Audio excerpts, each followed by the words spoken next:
Hello and नमस्ते friends, welcome to our YouTube channel self education with us. So आज का topic है हमारा चालुक्य वंश।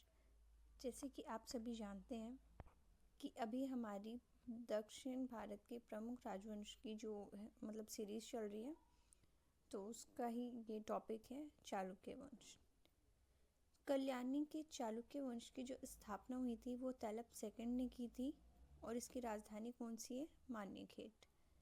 चालुक्य वंश जो कि उसके जो प्रमुख शासक थे वो थे तैलप प्रथम, तैलप द्वितीय, Vikramaditya, Jaysingh, Someshwar second, Vikramaditya six, Someshwar third and Tailap third. Someshwar प्रथम ने मान्यखेट से राजधानी हटाकर कल्याणी कर्नाटक को बनाया था और इस वंश का जो सबसे प्रतापी शासक था वो कौन सा था? विक्रमादित्य सिक्स्थ। विल्हण और विज्ञानेश्वर विक्रमादित्य सिक्स्थ के दरबार में ही रहा करते थे। मिताक्षरा नामक ग्रंथ की जो रचना थी वो महान विधिवेत्ता विज्ञानेश्वर जी ने की थी और विक्रमादेव चरित की जो रचना थी वो विल्हण जी ने की थी। इसमें विक्रमादित्य सिक्स्थ के जो लाइफ है, जीवन है, उस पर प्रकाश डाला गया है। अब जो चालुक्य वंश के विषय में हम और डिटेल में जान लेते हैं। जयसिंह ने वातापी के चालुक्य वंश की स्थापना की थी जिसकी राजधानी वातापी थी। ठीक है, इस वंश के प्रमुख शासक कौन कौन से थे? पुलकेशिन प्रथम, कीर्तिवर्मन फर्स्ट, मंगलेश, पुलकेशिन सेकंड, विक्रमादित्य, विनयादित्य और विजयादित्य। इनमें सबसे प्रतापी राजा जो थे वो पुलकेशिन सेकंड थे। वातापी के चालुक्यों को सामंत स्थिति से स्वतंत्र स्थिति में लाने वाला पहला जो शासक था वह पुलकेशिन प्रथम था, इसलिए इसे भी चालुक्य राजवंश का संस्थापक कहा जाता है। 543 से 44 में उसने वातापी के निकटवर्ती पहाड़ी की किलेबंदी करके किले का रूप दिया था और अश्वमेध यज्ञ करके अपनी स्वतंत्रता की घोषणा कर दी थी। वातापी का जो निर्माण करता है वो कीर्तिवर्मन फर्स्ट को माना जाता है। कीर्तिवर्मन फर्स्ट के द्वारा कोंकण विजय के फलस्वरूप गोवा का जो प्रमुख बंदरगाह था वो चालुक्य साम्राज्य के अधीन आ गया था।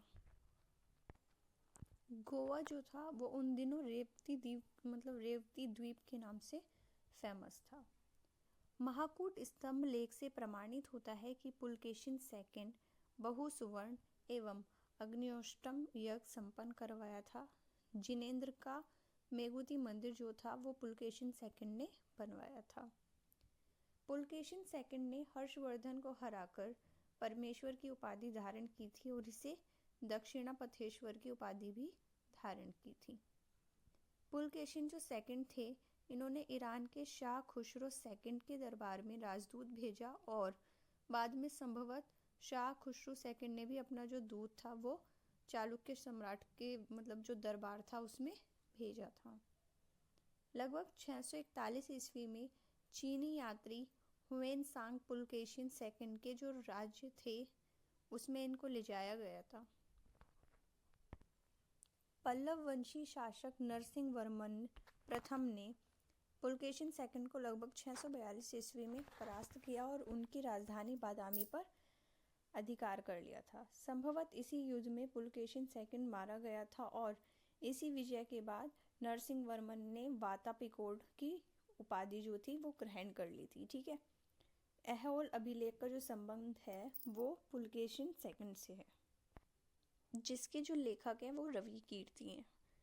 अजंता की एक गुहा चित्र में फारसी दूत मंडल को स्वागत करते हुए पुलकेशिन सेकंड को दिखाया गया है। मालवा को जीतने के बाद विनयादित्य ने सकलोत्तर परनाथ की उपाधि ग्रहण कर ली थी उन्होंने। ठीक है, और विक्रमादित्य सेकंड के शासनकाल में ही दक्कन में अरबों ने आक्रमण किया था और इस आक्रमण का जो मुकाबला है वो विक्रमादित्य के भतीजे पुलकेशी ने किया। इस अभियान की जो सफलता पर विक्रमादित्य सेकंड ने इसको क्या किया था? एक उपाधि दी थी। किसकी? अवनिश नाश्रे की। विक्रमादित्य सेकंड ने प्रथम पत्नी लोकमहा देवी ने जो थी उनकी, उसने पट्टकल मतलब एक मंदिर था, विरूपाक्ष महादेव मंदिर, और उनकी जो दूसरी पत्नी त्रैलोक्य देवी थी, उन्होंने त्रैलोकेश्वर मंदिर का निर्माण करवाया था। यानी उनकी दोनों पत्नियों ने एक एक मंदिर का निर्माण कराया था। बैंगी के चालुक्य वंश का संस्थापक जो था वो विष्णुवर्धन था, और इसकी राजधानी बैंगी जो कि आंध्र प्रदेश में थी। इस वंश के सबसे प्रतापी राजा विजयादित्य तृतीय की थी, जिनका सेनापति कौन था? पडरंग था। तो ये थी सारी जो नॉलेज थी हमारी वो चालुक्य वंश के विषय में, जो मेन पॉइंट्स थे। अब हमारा नेक्स्ट टॉपिक जो होता है वो राष्ट्रकूट होता है, ठीक है। अब हम राष्ट्रकूट के विषय में पढ़ेंगे। राष्ट्रकूट राजवंश का संस्थापक दंती दुर्ग था, जो कि 752 ईस्वी में था। शुरुआत में वे कर्नाटक के चालुक्य राजाओं के अधीन थे और इनकी राजधानी थी मनकिरिया मान्यखेत। राष्ट्रकूट वंश का जो प्रमुख शासक था वह था कृष्ण प्रथम, ध्रुव, गोविंद तृतीय, अमोघवर्ष, कृष्ण सेकंड, इंद्र थर्ड और कृष्ण थर्ड। एलोरा की प्रसिद्ध कैलाश मंदिर का जो निर्माण था वो किसने कराया था? कृष्ण प्रथम ने। ध्रुव राष्ट्रकूट वंश का जो पहला शासक था, प्रथम शासक था, जिसने कन्नौज पर अधिकार प्राप्त करने हेतु त्रिपक्षीय संघर्ष में भाग लिया था और प्रतिहर नरेश वत्सराज एवं पाल नरेश धर्मपाल को क्या किया था? पराजित किया था। ध्रुव को जो है धारावर्ष भी कहा जाता है। गोविंद थर्ड ने त्रिपक्षीय संघर्ष में भाग लेकर चक्रायुध व उसके संरक्षक धर्मपाल तथा प्रतिहार वंश के जो शासक थे नागभट्ट सेकंड को पराजित कर दिया था, ठीक है। पल्लव, पांड्य, केरल व गंग शासकों ने संघ को, जो मतलब सब शासकों के संघ थे, उन्होंने क्या किया था? गोविंद थर्ड को नष्ट कर दिया था, हरा दिया था। अमोघवर्ष जैन धर्म का अनुयायी था। इसने कन्नड़ में कविराज मार्ग की रचना की थी। आदि पुराण व त्रिष्टि लक्षण महापुराण के जो रचनाकार जिनसेन और गणितासार संग्रह के जो लेखक महावीराचार्य एवं अमोघवृत्ति के लेखक सक्तायना अमोघवर्ष के दरबार में ही रहा करते थे। अमोघवर्ष ने तुंगभद्रा नदी के जल समाधि लेकर अपने जीवन का अंत किया था।